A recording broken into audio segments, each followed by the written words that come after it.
Siyempre, as worship pastor, siyempre magtuturo ako, opportunity ko na to share about worship. May naka-ready na akong outline pagdating sa worship. Pero alam niyo po, na-realize ko, nabasa ko tong verse na to, Matthew chapter 5, verse 23 to 24.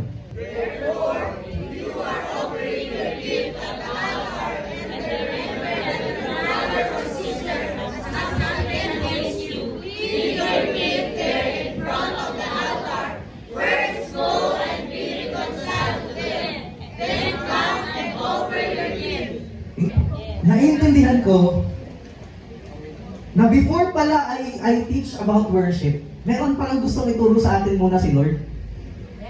Na-realize ko nung nabasa ko tong verse na to, kahit 1,000,000 pa yung i-tithes mo, kahit i-seed mo na yung buong ari-arian mo, no? Kahit mapagod ka kakatalon, pagdating sa praise and worship, mangalay yung kamay mo, kakataas ng kamay, kung yung naman ang heart mo ay may galit, wala din. Tama? God is not after your gifts or offering. He is after your heart. May mga nakaredy na ako about worship talaga. Pero nung nabasa ko to, sabi ko hindi pala mahalaga. Hindi man super halaga, pero mas mahalaga pala na may tinuturo mo na sa atin si Lord na character.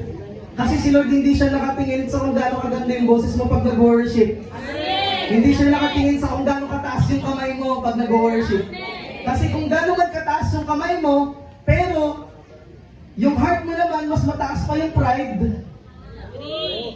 Yung heart mo, mas mataas yung galit para sa katabi mo. Tapos nakataas yung kamay mo, you're worshiping God, wala din.